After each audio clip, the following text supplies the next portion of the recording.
चलिए अपने आत्मा के ज्ञान और ध्यान की ओर।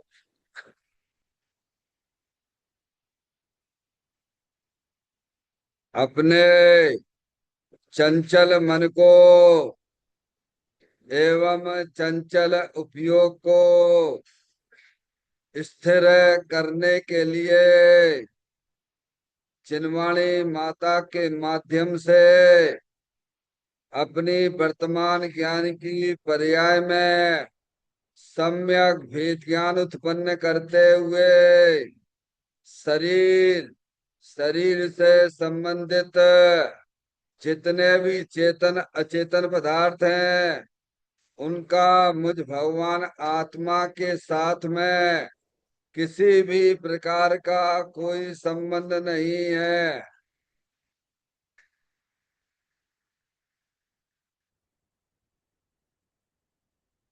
इस प्रकार समस्त पर पदार्थों में अपने संबंध की वृत्ति को छोड़ते हुए अंदर में जो शुद्ध पूर्ण अखंड ज्ञान ज्योति स्वरूप भगवान आत्मा है उसमें ही वर्तमान पर्याय का संबंध जोड़ते हुए कि मेरा यह भगवान आत्मा सदा काल शरीर आदि पर पदार्थों से भिन्न एकमात्र शुद्ध पूर्ण अखंड ज्ञान ज्योति स्वरूप है।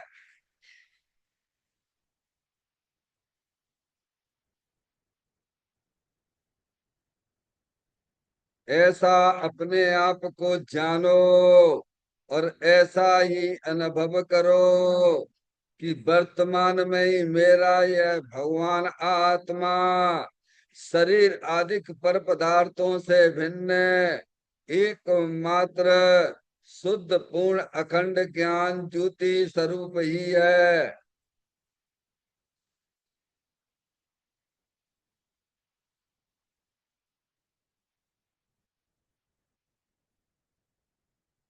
इसी प्रकार से संसार अवस्था में आत्मा की पर्याय में जो भी विविध प्रकार की पुण्य पाप के परिणाम दिखाई देते हैं वे समस्त परिणाम पर द्रव्यों के लक्ष्य से होने वाले भाव हैं। वे हमारे आत्मा का स्वभाव नहीं है। ऐसे समस्त रागादिक परिणामों में एकत्व बुद्धि, ममत्व बुद्धि, कर्तृत्व बुद्धि, भोक्तृत्व बुद्धि तथा उन रागादिक परिणामों की ज्ञाता बुद्धि को भी छोड़ते हुए अंदर में जो शुद्ध पूर्ण अखंड ज्ञान ज्योति स्वरूप भगवान आत्मा है जो कि सदा काल शरीर रागादिकों से विभिन्न एकमात्र शुद्ध पूर्ण निराकुलता स्वरूप वाला है। ऐसा अपने आप को जानो और ऐसा ही अनुभव करो कि वर्तमान में ही मेरा यह भगवान आत्मा शरीर रागादिकों से विभिन्न एकमात्र शुद्ध पूर्ण वीतराग आनंद मूर्ति स्वरूप है।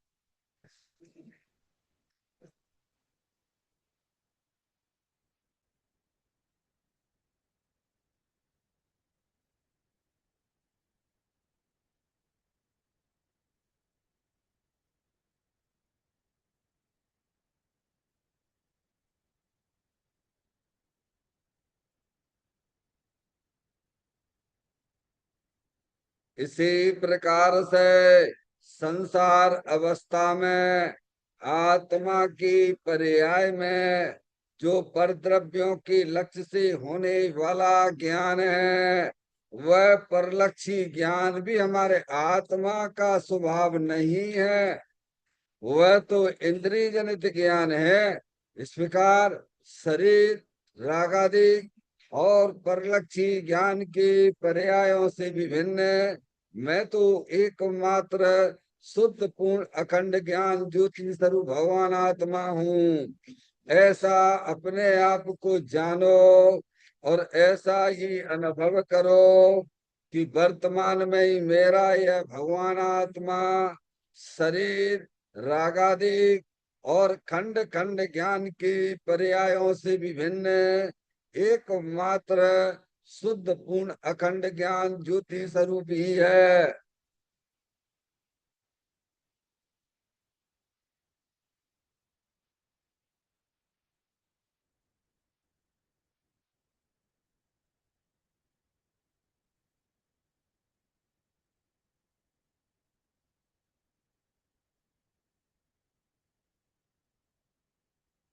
तरफ करम आप करम नो करम रहित शुद्धात्म स्वरूपो हम। मेरा ये भगवान आत्मा सदा काल शरीर आदि के 9 कर्मों से भिन्न है। मेरा ये भगवान आत्मा सदा काल ज्ञानावरणादि 8 कर्मों से भी भिन्न है। मेरा ये भगवान आत्मा सदा काल मोह राग द्वेष भाव कर्मों से भी भिन्न है। इस प्रकार द्रव कर्म भाव कर्म 9 कर्म तीनों कर्मों से रहे मैं तो एकमात्र परम पवित्र शुद्धात्म स्वरूप हूँ। ऐसा अपने आप को जानो और ऐसा ही अनुभव करो कि वर्तमान में ही मेरा यह भगवान आत्मा तीनों प्रकार के कर्मों से रहित एकमात्र परम पवित्र शुद्धात्म स्वरूप है।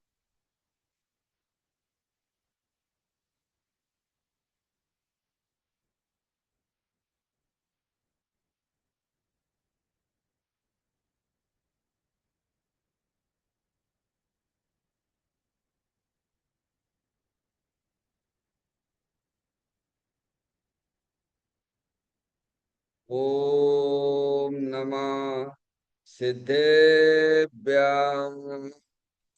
ओम नमः सिद्धेभ्यां। ओम नमः सिद्धेभ्यां। चिंतामणि सम स्वयं का चैतन्य तत्व महान है। निज का करूं मैं चिंतवन निज का करूं श्रद्धान में। शुद्धात्मा ही देव है जो गुण अनंत निधान है। मैं स्वानुभव में देख लूं आत्मा स्वयं भगवान है।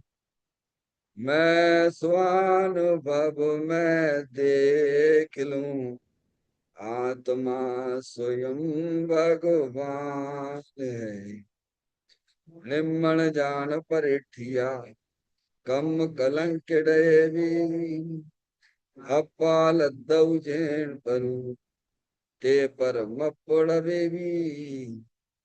सब कर्म मल्लिका नाश करवरु प्राप्त कर निज आत्मा। जो लीन निर्मल ध्यान में नम कर निकल परमात्मा। सब नाश कर घन गाति अरु हरे अंत पद को पालिया।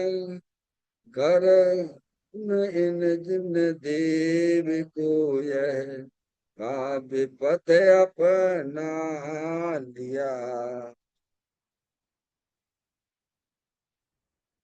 श्री योग सार जी नामक परम आध्यात्मिक ग्रंथ स्वाध्याय हेतु में विराजमान है। आज से 1400 वर्ष पहले इस महान पवित्र ग्रंथ की रचना दिगंबर संत योगेंद्र महाराज जी हुए हैं। उन्होंने इस महान पवित्र ग्रंथ की रचना की और उन्होंने इस ग्रंथ का नाम योग सार जी रखा। योग सार जी का सीधा सा अर्थ है मुक्ति के मार्ग में योग का मतलब जोड़ होता है। किसका किसके साथ में जोड़ करना?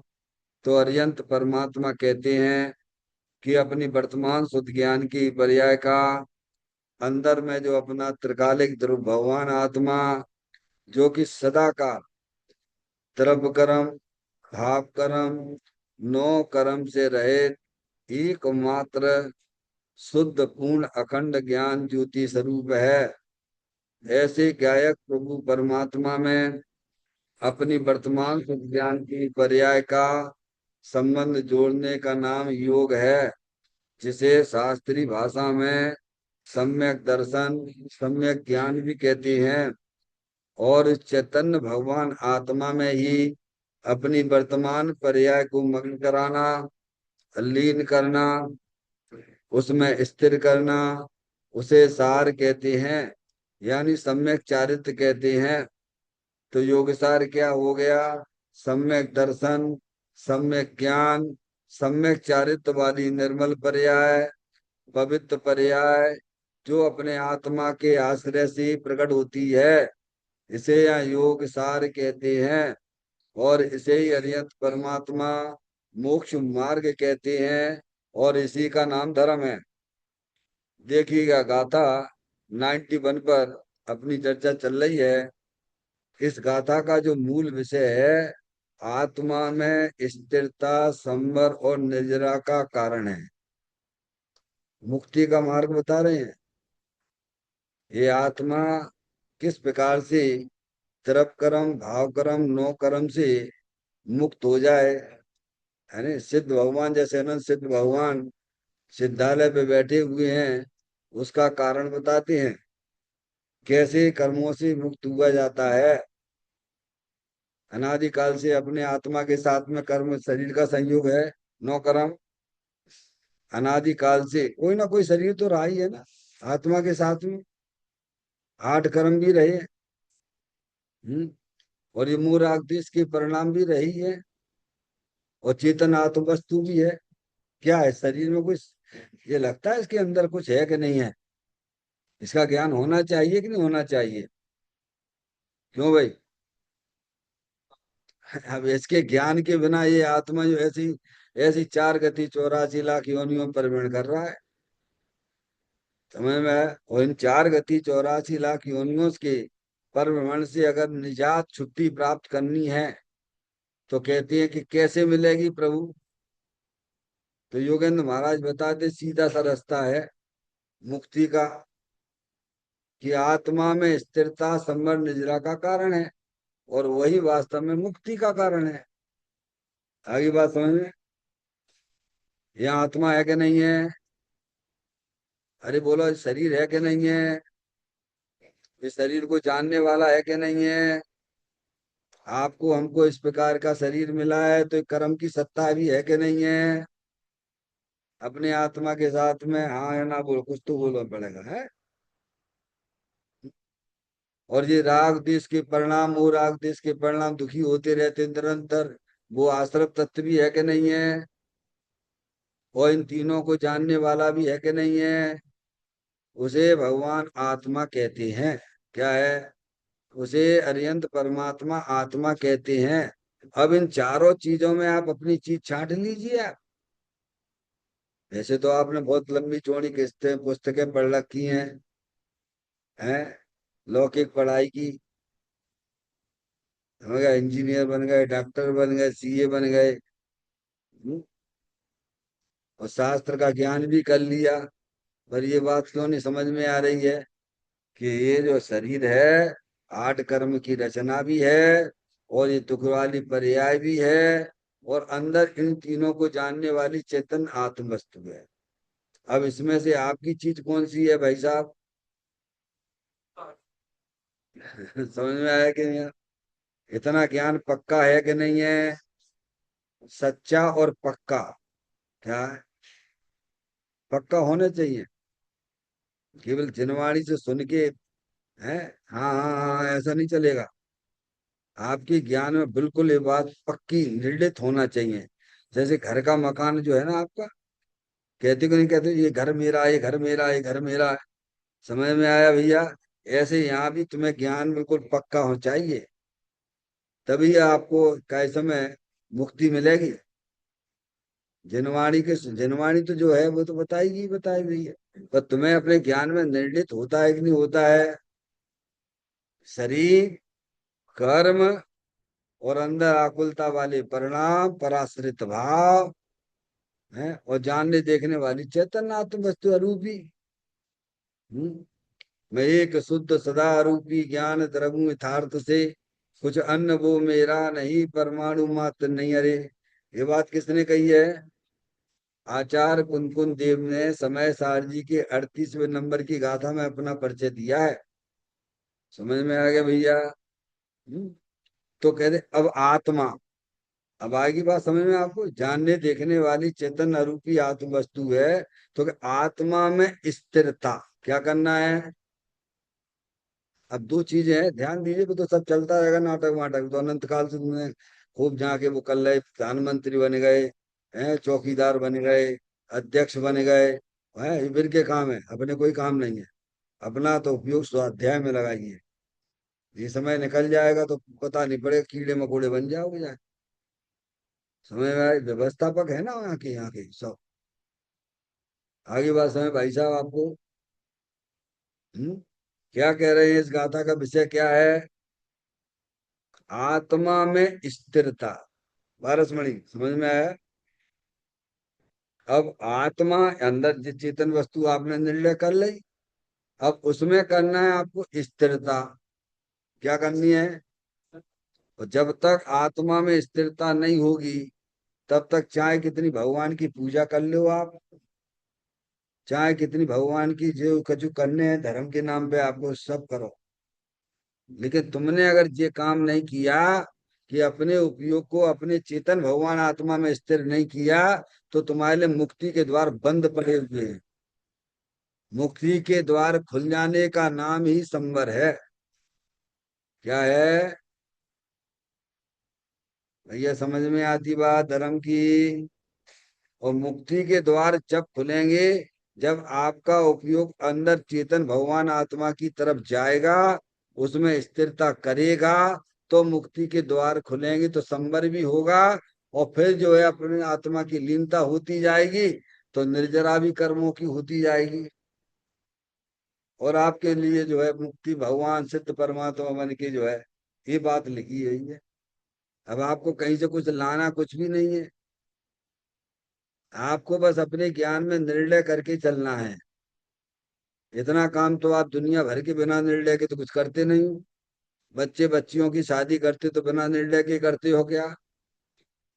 बताइए आप। हैं? संसार के जितने भी काम होते हैं, आप बिना निर्णय के कुछ नहीं करते हो। आप अपने बच्चों को इंजीनियर बनाते हो, डॉक्टर बनाते हो, सीए बनाते हो, क्या बड़ी से बड़ी लौकिक पढ़ाई कराते हो, तो बिना निर्णय के करते हो क्या? है तो मुक्ति का बिना निर्णय के हो जाएगी क्या? पारसमणि, दुनिया के सारे काम आप निर्णय करके करते हो, बस धर्म के नाम पे कुछ नहीं।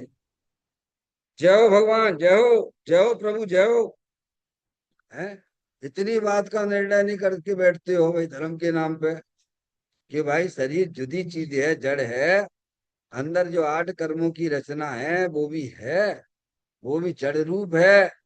वही राग द्वेष मोह राग द्वेष के परिणाम है, वे भी जानने देखने की शक्ति से रहित हैं। वो आश्रव तत्व है।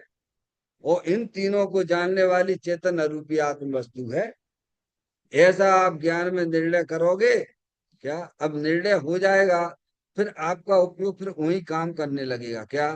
फिर अपनी चीज पे काम करेगा। क्या करेगा? तो अपनी चीज छाड़ो ना। अरे घर में घर का आप निर्णय करते हो कि नहीं करते हो? आपका घर कौन सा है? बहुत सारे घर बने हुए हैं। बोलो करते हो कि नहीं करते हो? अपने ही घर में जाते कि दूसरे के घर में चले जाते हो? हैं? हैं भैया? क्या नाम है आपका? निकलंक जी था, निकलंक बोलो, कलंक रहे। समझ में आया भैया? अपना भगवान आत्मा भी निकलंक है। हाँ, सब तरह की ये तरफ कर्म भाव कर्म नो कर्म की कलिनता है ना, उससे रहित भगवान आत्मा निकलंक है। समझे भैया निकलंक जी? ऐसा अनुभव करो, क्या पहले निर्णय करो कि अपना भगवान आत्मा सदा काल द्रव कर्म भाव कर्म नो कर्म की मलिनता से रहित निकलंक स्वरूप है। समझ में आया भैया? जब ये निर्णय हो जाता है, जैसे घर का निर्णय हुआ, तो हमारे पग हमारे घर की तरफ ही जाते हैं। जब ज्ञान की पर्याय में यह निर्णय हो गया कि मैं तो चेतन रूपी आत्म वस्तु हूं, तो आपके ज्ञान रूपी पर्याय के पग किधर जाएंगे? अरे बोलो भगवान, अभी ज्ञान की पर्याय के पग किधर जा रहे हैं? ये बिना निर्णय के ही जा रहे हैं, ध्यान ध्यान दिएगा। हाँ, हमारा उपयोग वहां क्यों चला जाता है, हमारा उपयोग वहां क्यों चला जाता है, वहां क्यों चला जाता है? खड़े भगवान के सामने उपयोग पता नहीं कितने कितने घूम के आ जाता है। तो ऐसा क्यों? अरे बोलो भगवान, ऐसा क्यों होता हमारे साथ में? होता है कि नहीं होता, पहले ये बताओ। है? भगवान तो यहाँ विराजमान है, और उपयोग पता नहीं कहाँ कहाँ चले जाते हैं। तुमने भी यही निर्णय नहीं करो भगवान यहाँ विराजमान है? क्या भगवान? बिल्कुल नहीं। मंदिर में आओ तो तरह की भगवान दिखाई दे, और स्वाध्याय में बैठो तो सब तरफ से अपने उपयोग को हटा देना। क्योंकि ये बात बड़ी अच्छी चलने वाली है। समझ में आया भैया? स्वाध्याय को परम तप की संज्ञा दी जाती है भाई। और स्वाध्याय में भी उपयोग चंचल करोगे, है? तो बताओ भैया क्या होगा तुम्हारा? भगवान की दिव्य धनी खंडी, जैसे कोई प्रधानमंत्री बैठा है और कोई आपसे बात करने चाह रहा है, और फिर आप क्या करो? मोबाइल से बात करने लग जाओ। और भैया इसको ले जाओ उठा के, क्या करना? नहीं आई समझ में? अरे भाई, कितने समय बाद आपको प्रधानमंत्री से मिलने का 2 मिनट 1 मिनट दिया गया है? लोग तरसते हैं। क्या है? समझ में आए? और भाई में तुम जो है फालतू के काम लेके बैठ जाओ, नहीं चलेगा। ठीक है, बहुत स्थिरता की जरूरत है, क्योंकि ये अपने आत्म कल्याण की बातें हैं। तो यार, तो अपने घर में जाने का अब आत्म वस्तु है, तो अब उसके ज्ञान के पग जो है किधर चलेंगे? निर्णय होने पर ज्ञान किधर काम करेगा? आपको लौकिक में आपके घर का निर्णय होने के बाद आपके पग किधर जाते हैं? घर की तरफ जाती है कि नहीं जाती हैं? अपने घर की तरफ जाते कि दूसरे के घर की तरफ जाते हैं? हैं? अपने घर की तरफ जाती हैं। ऐसे ही अपना जब निर्णय हो गया कि अंदर चेतन भगवान आत्मा द्रव कर्म भाव कर्म नो कर्म की मलिनता से वह विकलंक सत्व है। समझ में आया भैया? किसने निर्णय किया? शुद्ध ज्ञान की पर्याय ने किया। किसने किया? अभेद से कहो तो आत्मा ने किया, और भेद से कहो तो शुद्ध ज्ञान की पर्याय ने किया। बराबर? जब शुद्ध ज्ञान की पर्याय में, वहां भी तो आप शुद्ध ज्ञान की पर्याय में ही तो निर्णय करके चलती हो ना भगवान। और यहाँ भी शुद्ध ज्ञान की पर्याय ने निर्णय कर लिया कि अंदर चेतन भगवान आत्मा शुद्ध बुद्ध चेतन घन है। अब वह ज्ञान की पर्याय के पग जो है वैर मुक्ता को छोड़ते हुए अंतर्मुक्ता की तरफ जाएंगे। किधर जाएंगे? जाते हैं कि नहीं जाते हैं? लौकिक में आपके पैर अपने घर की तरफ जाते हैं, ऐसे ही ज्ञानियों का जब निर्णय हो जाता है, तो उनकी जो ज्ञान की पर्याय वाले पग हैं अपने चेतन भगवान आत्मा की तरफ बढ़ते हैं। समझ में आया भैया? और वह शुद्ध ज्ञान की पर्याय अपने आप को शुद्ध बुद्ध चेतन घन भगवान आत्मा जानती है और मानती है। माता जी, हेलो, समझ में आ रही बात? बहुत जागृति की जरूरत है। हाँ, कर्म रूपी शत्रुओं को आपको भगाना है। समझिए, आप जब घर का मालिक ही सोए गया, अरे भाई घर का मालिक सोता है, सोएगा तो क्या होगा बोलो? हैं? डिस्टर्ब थे सब, चोरी हो जाएगी, सब तुम्हारे लूट लाट के चले जाएंगे। हाँ। अब शुद्ध ज्ञान की पर्याय जागृत हो गई है। क्या हो गई है? अब कर्म रूपी शत्रु बचने वाले नहीं है। ज्ञानी की, शुद्ध ज्ञान की पर्याय जागृत हो गई है, उसने सबको पहचान लिया है। अब उसके पग, एक एक पग उसका जो है अपने चेतन भगवान आत्मा के लिए समर्पित है। अनादि काल से अज्ञानी जीवों का जो ज्ञान है ना, पर की तरफ ही भाग रहा है। कहाँ भाग रहा है? सो रहा है। क्या हो रहा है? सो रहा है। तो कर्म जो है भैया बंधेंगे तुम्हारे आत्मा के साथ में, चोर तुम्हारे लूट के ले जाएंगे सारा सामान। और तुम जागृत हो गए तो अगर घर में चोर आ भी गए होंगे तो वे भी भगने लगेंगे। क्या होगा? और नए कर्म बनेंगे नहीं। और तुम बड़े आराम से, ये बता रहे हैं गाथा में, कोई छोटी मोटी गाथा नहीं है। एक एक गाथा बहुत बहुमूल्य है। पूरी जागृति के साथ में सुनना। तो कहते आत्मा में स्थिरता क्या करना? तो आत्म वस्तु द्रव्य रूप से विद्यमान है। घट घट अंतर जिन वसी, घट घट अंतर जैन, मति मदरा के पान से मत वाला समझे नहीं। तो आत्म वस्तु में स्थिरता, स्थिरता करने वाली कौन है माता जी? आपके पास में द्रव्य भी है, और द्रव्य जो होता है तो उसकी पर्याय भी होती है। सुत ज्ञान की पर्याय भी आपके पास में है, और सुत ज्ञान की पर्याय जिसकी है वो द्रव्य भी आपके पास में है। तो आज जो सुत ज्ञान की पर्याय यहाँ द्रव्य में स्थिर होती है, कहाँ होती है? हाँ, आनंद मिलता है, क्योंकि भगवान आत्मा अतीन्द्रिय आनंद स्वरूप है, सुख शांति के भंडार स्वरूप है। अरे जो वस्तु होती है उसका स्वभाव होता है कि नहीं होता है? अरे बोलो हाँ या ना। है? दुनिया में मिर्ची है तो मिर्ची का स्वभाव होगा कि नहीं होगा? नमक है तो उसका स्वभाव होगा कि नहीं होगा? शक्कर है, उसका स्वभाव होगा कि नहीं होगा? पानी है तो उसका स्वभाव होगा कि नहीं होगा? अग्नि है, उसका स्वभाव होगा कि नहीं होगा? सबके स्वभाव स्वीकार करते हो। और जो इनको जानता है तो आत्मा का भी स्वभाव कुछ होगा कि नहीं होगा भगवान?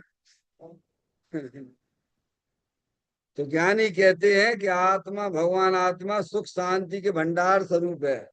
सुख शांत रस से लबालब है, ज्ञान सागर आत्मा, वे भ्रम की चादर हटा, सर्वांग पर घटे आत्मा।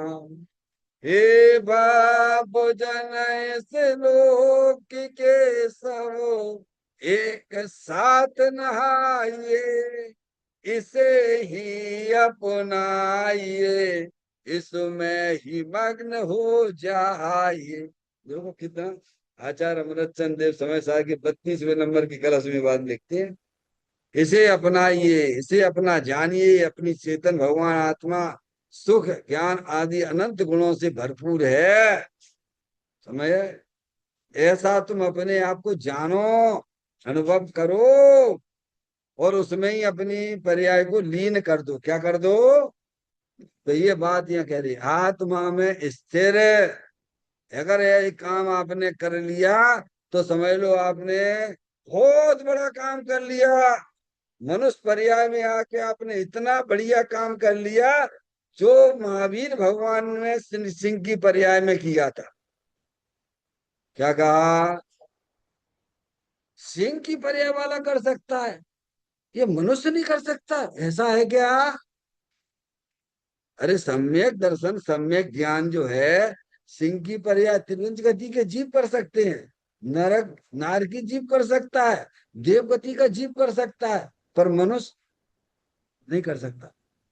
देखो तो, अरे आपको संयोग मनुष्य पर्याय मिला जैन को, तो ये काम पे ध्यान दो ना भाई। तो कहते आत्मा में स्थिरता, यानी आत्म वस्तु में स्थिरता, यानी शुद्ध ज्ञान की पर्याय यहाँ आके टिक जाती। कहाँ? कहाँ टिक गई? अरे भाई, जो जिससे प्रेम करता है ना, भले ही आप यहाँ मंदिर में बैठे हो और आपको वहां चेतन अचेतन पदार्थ से प्रेम है, तो आपका उपयोग किधर जाएगा?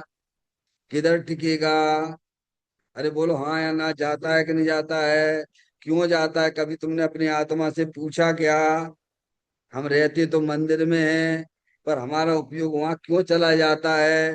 क्योंकि तुम्हें परद्रव्य चेतन अचेतन पदार्थ से प्रेम है। तो उससे प्रेम तोड़ दो और अपने चेतन भगवान आत्मा से प्रेम करो, तो उपयोग कहाँ जाएगा? अरे बोलो भगवान, जो को करेगा वो काम। हमारे घर का काम हम करेंगे, भाई साहब आप करेंगे या निकलंक जी है? और अपने अपने घर का काम कर लो तो अच्छा है ना भैया? है? मुक्ति क्यों चाहिए? क्यों चाहिए मुक्ति, बोलो। ये गाथा बहुत सुंदर, मुक्ति कैसे मिलती है ये बात यहाँ बताई जा रही है। देखिए गाथा का पाठ करते हैं, और फिर इसके बाद जो कल अपनी चर्चा का विषय आया था उसको भी लेते हुए फिर अगले पॉइंट पे चलेंगे। है अपने पास 15 मिनट, देखिए आप। जय होए तेरे गुण करण लजिए अजर अमृत आत्मा, तय कर्म बंधन होए नहीं, झर जाए पूरब कर्मों भी। देखिए आप, इसका सेकंड पैराग्राफ पे अपनी चर्चा है, 177 पर।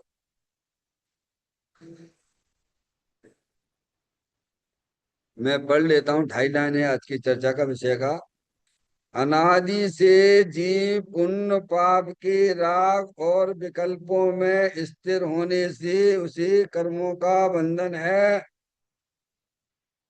किंतु जो जीव शुद्ध चैतन्य स्वरूप की प्राप्ति करके उसी में स्थिर होता है उसे नए कर्म नहीं बनते और पुराने कर्मों का नाश हो जाता है। क्या भैया, कुछ काम दिखाई दे रहा हुआ अपन को कि नहीं? क्या भैया? निकलंग भाई कब से हो दुनिया में? हैं?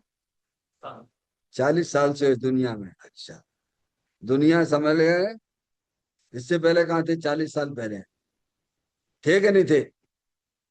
हैं?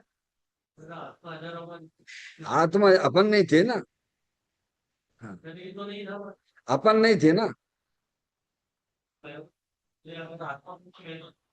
आत्मा है तो अपन तो थे। जो बड़ी चक्कर वाली बात है। क्या समझ में आया? अपन अनादि से हैं क्या? देखो यहाँ सब दिया, देखो समझो विकलंग भाई। अनादि से जीव, तुम कौन हो? हम अपने आप को इंजीनियर माने, डॉक्टर माने, तो तुम ये कौन को मान रहे हो? ये शरीर है, इंजीनियर कौन है? इससे पहले आप पैदा हुए थे, हैं? तब आपको कुछ नहीं आता था, हैं? स्कूल जाने लगे, हैं? तो 5वीं क्लास, 6वीं 7वीं 8वीं के हैं, 11वीं 12वीं, हैं? और डॉक्टरी पढ़ाई कर ली, इंजीनियर, तो कौन है? तो इसको इससे पहचान होता है कि इंजीनियर साहब इधर आना। किसको बुला रहे हैं? मुझे बुला रहे हैं। कौन न करो काम, जी काम कौन न करो? अब तुमने जो शरीर की उपाधि को, है ये उपाधि तो है इंजीनियर डिग्री, क्या है? और तुमने अपनी मान के बैठ गए, क्या मान गए? मिथ्यात का माँ बाप है। कल मैंने आपसे कहा था, स्वतंत्रता के बारे में बोला था। राष्ट्र तो बाहरी परतंत्रता से स्वतंत्र हुआ, राष्ट्र तो बाहरी परतंत्रता से स्वतंत्र हुआ, लेकिन यह आत्मा अनादि से परतंत्र ही बना हुआ है, कभी यह स्वतंत्र हुआ ही नहीं है। क्या कहा? कल इसकी चर्चा का विषय था। देश स्वतंत्रता की बात करता है, जैन दर्शन प्रत्येक द्रव्य की स्वतंत्रता का बात करता है, पूरे विश्व की स्वतंत्रता की बात करता है। हमारा आत्मा अनादिकाल से स्वतंत्र होने पर भी परतंत्रता में लिपटा हुआ है। प्रत्येक तरफ स्वतंत्र है ना? स्वतंत्रता का भी मैंने कल उसको खोला था। द्रव्य स्वतंत्र, द्रव्य में रहने वाले अनंत गुण स्वतंत्र, और गुणों की एक एक समय की पर्याय भी स्वतंत्र है। क्या है? भगवान ने जाति अपेक्षा 6 द्रव्य बताए, जीव द्रव, उद्गल द्रव, धर्म द्रव, अधर्म द्रव, आकाश द्रव, काल द्रव, और क्या हो? जीव द्रव, उद्गल द्रव, धर्म द्रव, अधर्म द्रव, आकाश द्रव और काल द्रव। ये जाति अपेक्षा 6 द्रव हैं। और 6 द्रव जो हैं पूरी तरह से स्वतंत्र हैं। देखो अभी आप विनती बोल रहे थे आप, हूँ स्वतंत्र निश्चल निष्काम, ज्ञाता दृष्टा आत्म राम। बोला कि नहीं बोला आपने? हूँ स्वतंत्र निश्चल निष्काम, ज्ञाता दृष्टा आत्म राम। तो प्रत्येक द्रव कैसा है? स्वतंत्र है। क्या है? अरे हम नहीं बोल रहे, अभी आप ही बोल के गए हो पारसमणि। हूँ स्वतंत्र निश्चल निष्काम, ज्ञाता दृष्टा आत्म राम। तो आप कहोगे पंडित जी हम कहाँ स्वतंत्र हैं? अभी तो तुम्हें तो बोल के आए हो। हमें तो बड़ी पराधीनता पराधीनती लगती है जिंदगी में। स्वतंत्र, हाँ अनंत काल हो गया, इस आत्मा ने कभी स्वतंत्रता का रस चखा ही नहीं है। अनंत काल हो गया, तभी अनादि शब्द दिया इसमें। ये परतंत्रता में ही पड़ा हुआ है तो पूरा पूरा स्वतंत्र। क्या है? स्वतंत्र होना नहीं है। द्रव्य स्वभाव, गुण स्वभाव, पर्याय स्वभाव स्वतंत्र ही है, पर इस रहस्य को वह जानता ही नहीं है। क्या कह रहे हैं? हाँ, बताओ कौन सा द्रव्य? अब बताओ कौन सा द्रव है? एक द्रव जब दूसरे द्रव को छूता ही नहीं है तो स्वतंत्र है कि नहीं है? बोलो। इस शरीर को आत्मा का क्या बंधन है क्या? अभिमान है बैठो है तो बाकी गलती कौन की है? भगवान तो कह रहे स्वतंत्र है, क्योंकि एक द्रव दूसरे द्रव को छूता ही नहीं है। एक बात, द्रव्य में रहने वाले अनंत गुण भी स्वतंत्र हैं। क्या है? द्रव्य स्वतंत्र, जैसे आत्मा में गुण है अनंत गुण है।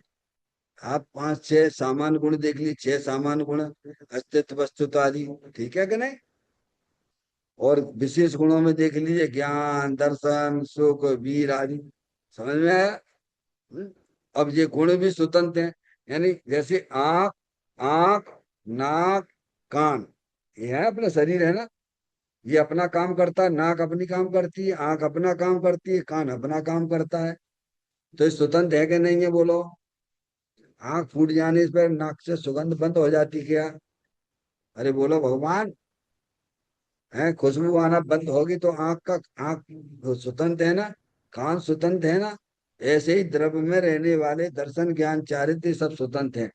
ज्ञान का काम ज्ञान करता है, दर्शन का काम दर्शन करता है, चारित्र्य का काम चारित्र्य करता है। समझ में आया? तो द्रव्य स्वतंत्र और द्रव्य में रहने वाले अनंत गुण स्वतंत्र, और गुणों की हर समय की एक एक समय की पर्याय भी स्वतंत्र है। अब इस स्वतंत्रता का उसे ख्याल ही नहीं आता है। अब ख्याल तो जब आए जब जनवाणी सुने। क्या कह रहे हैं? जब जनेन्द्रिय परमात्मा की वाणी सुने तो समझ में आए ना। अच्छा दूर हटोगे आप जनवाणी से तो बताओ आपका कल्याण हो जाएगा का? बताओ।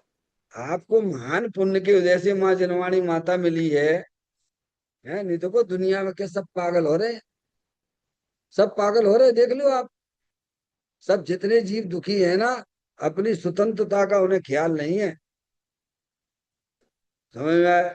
और जिसको स्वतंत्रता का ख्याल आ जाता है, समझ में आया भैया, बस उस समय लोग स्वतंत्रता यानी किसको पसंद नहीं है बताइए आप? समझ रहे आप? तो इसको जो अनादि काल से परतंत्रता है, अज्ञानी जीवों को वो मिथ्यात की है। क्या है सबसे बड़ी पराधीनता, परतंत्रता किसकी है? मिथ्यात। सबसे बड़ा पाप मिथ्यात है। और उसके बाद ये राग द्वेष। अब तीन की परतंत्रता इसकी अनादि काल से इसकी पर्याय में चली आ रही। क्या है? राग देश को आप पतला कर लोगे आप, तीव्र कसाय को मंद कर सकते हो। कर सकते का मतलब क्या है? पारसमणि, हमारा ध्यान वहां जाता, कहाँ जाता? राग देश पे जाता है, पर मिथ्यात्व में जाते ही नहीं है। राग देश तो दिखाई देते हैं, पर मिथ्यात्व किसी को दिखता है क्या? जैसे राग देश दिखते हैं ऐसे मिथ्यात्व दिखता है क्या? वो आस्तीन का सांप है वो। मिथ्यात आस्तीन का सांप है वो। ज्ञानियों ने मिथ्यात राग देश की बेड़ी को तोड़ दिया है, तब वह पर्याय में स्वतंत्रता का अनुभव करता है। समझ में आया भैया? तो यहाँ में यह समझाया जा रहा है कि अनादि से जीव पुण्य पाप के राग और विकल्पों में स्थिर होने से उसे कर्मों का बंधन हो रहा, कायम हो रहा। स्वतंत्रता समझ में आएगी। द्रव्य स्वतंत्र, उस द्रव्य में रहने वाले अनंत गुण स्वतंत्र, और उसकी एक एक समय की पर्याय भी स्वतंत्र है। अब इस स्वतंत्रता को नहीं जानने से क्या क्या स्थिति बन रही है कि ज्ञानी जीव की जो पर्याय है, अज्ञानी जीव की जो पर्याय है, पुण्य पाप के राग और विकल्पों में स्थिर होने से उसे कर्मों का बंधन हो रहा है। कहाँ हो रहा है? अब पर्याय को स्थिर कहाँ होना चाहिए था? माता जी, पर्याय का मतलब समझते हो? पर्याय का मतलब शुद्ध ज्ञान की पर्याय। समझ में आया? अब कहाँ स्थिर हो रही है? कहाँ स्थिर हो रही है? किधर देखती रहती है? 24 घंटा किधर देखते रहते हो? वो किस में फंसे बैठ पड़े हुए हो? ये राग मिथ्यात राग, तो इसके परिणाम ये है ना, ये समझ, ये तुम्हारी चीज नहीं है, ये विदेशी तत्व है ये। तुम्हारा तो शुद्धात्म वस्तु हो तुम। श्री बहन श्री ने एक बोल में ये भी कहा है, ये विभाव रूप परिणति क्या है? विदेशी तत्व है ये, आश्रत तत्व विदेशी तत्व है। ये ये आत्मा का तत्व नहीं है ये। पारसमणि, और तत्वार सूत्र में जो दूसरे अध्याय का पहले सूत्र में जो राग देश को स्वतत्व कहा, उसकी अपेक्षा भी समझना चाहिए। समझ में आ गई बात भैया? तो हमारा उपयोग निरंतर कहाँ स्थित हो रहा है? किसकी गुलामी में लगा हुआ है? राग द्वेष मिथ्या, मिथ्या तो वह दिखते ही नहीं है कि देह जीव को एक इन्हें बैरातम तत्व मुदाय, ये तो मिथ्यात है। क्या है? जिसे पंडित दौलत राम जी ने ये बात ली है, जीव जुदा है, कर्म जुदा है, राग जुदा है, और आत्म वस्तु जुदी है। अब ये इसको ख्याल में नहीं आता है, तो यही ख्याल में नहीं आ रहा, इसी का नाम मिथ्यात है। समझ गए आप? दोनों को मिला के सेवन कर रहा है। क्या कर रहा है? क्या कर रहा है? अरे तीन क्रियाएं एक साथ होती हैं पारसमणि। एक जड़ी, एक शरीर की क्रिया हो रही है उसी समय राग की क्रिया भी हो रही है, उसी समय जानने की भी क्रिया हो रही है। एक समय में तीनों क्रियाएं हो रही सभी संसारी जीवों को। अब ये कौन सी क्रिया को अपनी जानता है, कौन सी मानता है, ये बताओ? सारे अज्ञानी जीव शरीर की क्रिया को अपनी क्रिया माने बैठे हुए हैं, इसी का नाम मिथ्यात है। राग की क्रिया को अपनी क्रिया माने बैठे हैं, इसी का नाम मिथ्यात है, महापाप है। जबकि जानने की क्रिया मेरी चीज है। कहाँ स्थापित होना है? आपको अपना ज्ञान कहाँ लगाना है? हम अपना ज्ञान कहाँ लगा रहे हैं, बोलो? कहाँ स्थिर हो रहे हैं? अरे बोलो, ज्ञान आत्मा का। और कहाँ स्थिर हो रहा है? शरीर राग आदि की क्रियाओं में मस्त हो रहा है। तो उससे क्या होगा? उससे कर्मों का बंध होता है। क्या होता है? ये पढ़ो, इस लाइन को ऐसे समझना चाहिए। देखिए आपके सामने बता रहा हूँ। अनादि से, कब की कहानी है ये अपनी तुम्हारी भैया निकलंग जी? कब से हो? और अनंत काल तक रहोगे। ये तो बीच में तुम्हें मिलेगा तो तुम चाहे अपनो पागल हो रहे हैं। हाँ, ये पागल ही तो कर रहा है। सारे विकल्पों का अड्डा तो यही है, सारी राख का जड़ तो यही है। कौन? शरीर को अपना माने बैठे हो। समझ में आया? अरे मैं शरीर ही नहीं हूं, तो ये पत्नी कौन की है? अरे क्या, छाती पे कौन है? जब तुमने शरीर को छाती पे लगाया हुआ है, तो ये शादी करके ले आई कु है तुम्हारी। पंडित जी साहब कैसी बातें कर रहे हो? है पूरी समाज के सामने हमने शादी करी, ये पत्नी हमारी है, ये बच्चे कौन के? अरे ये भी हमारे हैं। एक घड़ा उल्टा रख लिया, सारी सारी घड़े कैसे लगेंगे? आखिरी बात समझ में? तो कहते अनादि से हैं हम। कब से हैं? अनादि है जिसकी कोई शुरुआत नहीं है, समझिए।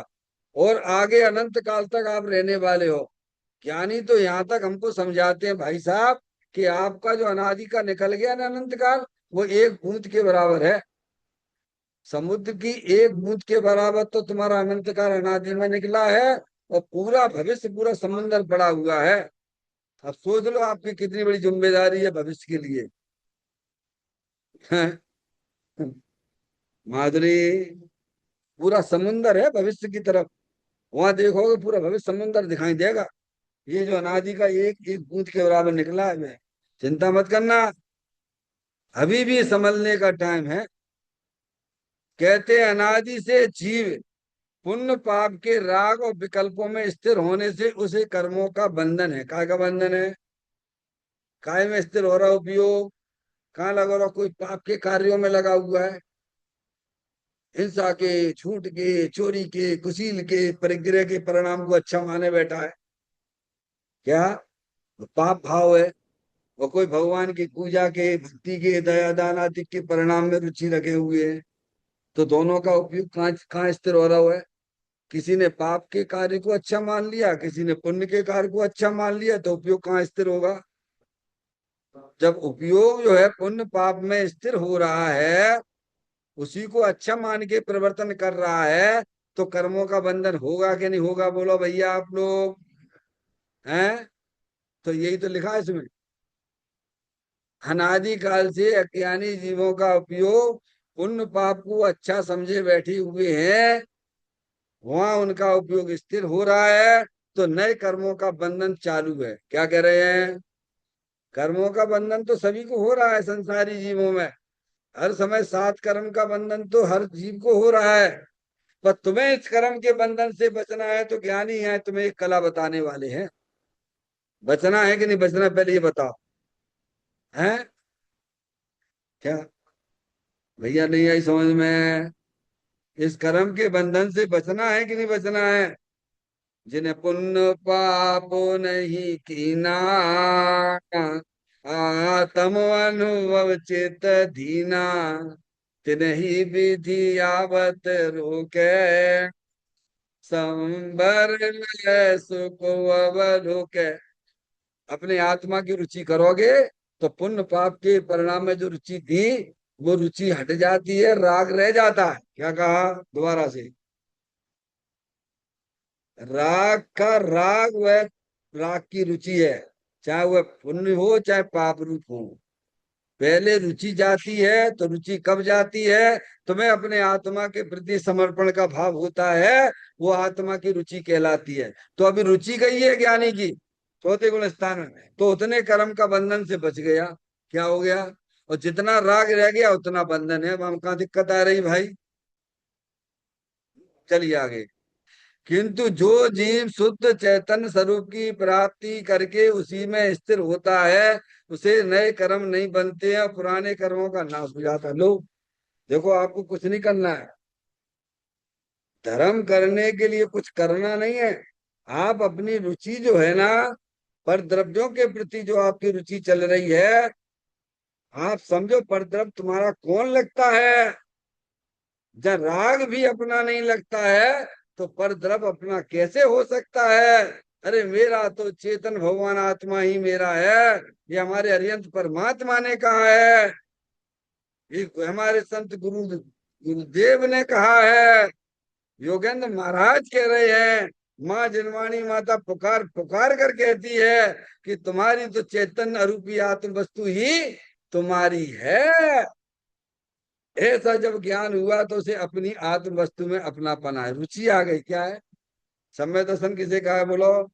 पर द्रव्य ते भिन्न आप में रुचि सम्यक तो भला है। आप रूप को जान पनो सु सम्यक ज्ञान कला है। क्या है? आप रूप में लीन रहे थे, सम्यक चारित सोई। आ गया ना भाई? तो इन्होंने कहा कि जो शुद्ध चैतन्य स्वरूप की प्राप्ति क्या है? निकलंग भाई, निकलंग समझ गए? नहीं, जिसको कोई कलंक नहीं है। ऐसा भगवान आत्मा शुद्ध ये देवल में विराजमान है। आज तक इसको कोई कलंक लगा नहीं है। समझ में आया भैया? तो कहते शुद्ध चैतन्य स्वरूप की प्राप्ति करके, अरे मैं तो शुद्ध बुद्ध चेतन भगवान आत्मा हूँ, ऐसे अपने आत्मा के प्रति निर्णय करिए आप। अपने भगवान आत्मा की श्रद्धा करिए, अरे मैं तो शुद्ध बुद्ध चेतन भगवान आत्मा हूँ। वह विश्व में कोई भी द्रव्य ऐसा नहीं है जो अशुद्ध हो। जब कोई द्रव्य अशुद्ध नहीं है तो मैं अशुद्ध हो गया तो ये कहाँ से लाया? नहीं आई समझ में? सभी शुद्ध हैं। इसलिए कभी कल्पना नहीं करना कि मेरा द्रव्य अशुद्ध हो गया है। पर्याय में अशुद्धता हुई है, हमने माना नहीं था। वो पर्याय की शुद्धता हो सकती है, पर वो द्रव्य की शुद्धता तो नहीं है। समझ में आ गई बात? तो पर्याय में शुद्धता है तो हम शुद्धता उसको कर लेंगे। घबराने की क्या है? पर्याय तो एक ही समझ की होती है ना भगवान, एक समय की तो पर्याय होती है। हम अपने आप को शुद्ध बुद्ध जानने लगे तो पर्याय की शुद्धता भी हो गई। ऐसा आचार्य कुंकुम देव ने 186वें नंबर किया था समय सार जी में भी लिखा है, जो सुत जाने आत्म को है, शुद्ध आत्मा ही प्राप्त हो। अनशुद्ध जाने आत्म को वन, शुद्ध आत्मा ही प्राप्त हो। आपने शुद्ध जाना, अपने आप को माना, तो पर्याय की जानना मानना भी शुद्ध हो गया। समझ में आया? ये पर्याय की शुद्धता हो गई। जब पर्याय में इतनी शुद्धता होगी तो फिर कर्मों का बंधन वो नहीं होगा आपको, जो अज्ञान अवस्था में होता था। जितने राग द्वेष रहते हैं ज्ञानी की पर्याय, उतने बंधन तो उसको भी है। तो कहते हैं शुद्ध स्वरूप की प्राप्ति करके, है प्राप्ति होती पर्याय में, उस उसी में स्थिर होना। किसमें स्थिर होने की बात करिए माता जी? ज्ञान जिसका है उसमें स्थिर होना है। किसको स्थिर होना है? वर्तमान सुत ज्ञान की पर्याय को होना है। ठीक है? फिर क्या होगा? उसे नए कर्म नहीं बनेंगे लोग। अरे ये तो सिद्धांत है ना। ये कर्म आज 7-8 कर्म तो ये प्रति समय हर जीव को बन रहे हैं ना भगवान। तो वे नए कर्म बंद नहीं होंगे, क्योंकि आपका उपयोग जब इधर आ गया, अपने शुद्धात्मा में आ गया, तो कर्मों के बंधन से, मिथ्यात से बच गए। वो अनंतानबंदी कसाय जो थी उससे भी बच गए। और जितनी कसाय रह गई है वो अनंत संसार का कारण नहीं होती है, बल्कि और उल्टा क्या काम होता है। तो कहते नए कर्म बनते नहीं है। और क्या लिखा पारसमणि? जो अज्ञान अवस्था में जीव ने कर्म के बंधन किए थे, वे कर्म जो नाश को प्राप्त हो जाते, पुराने कर्मों का नाश हो जाता। क्या हो जाता है? देखो कितना बढ़िया, अपनी आत्मा को जानने और मानने से कितने लाभ ही लाभ हैं। अगर आपने अपनी आत्मा के सन्मुख होकर अपनी पर्याय का काम किया, तो पुराने कर्म जो तुमने अज्ञान अवस्था में बांधे थे पर के सन्मुख कर करके हैं, तो वे कर्म बनते तो वे भी निर्जरित हो जाती हैं, और नए कर्म बनते नहीं है। और पर्याय में जो दुख चल रहा था, और वो भी तुम्हारा दुख खत्म हो जाता है। और आप एक दिन जो है पर्याय में परमात्मा भी हो जाओगे। चैतन्य का स्मरण प्रति क्षण करो रे, भावी के अनंत दुख को पल में हरो रे।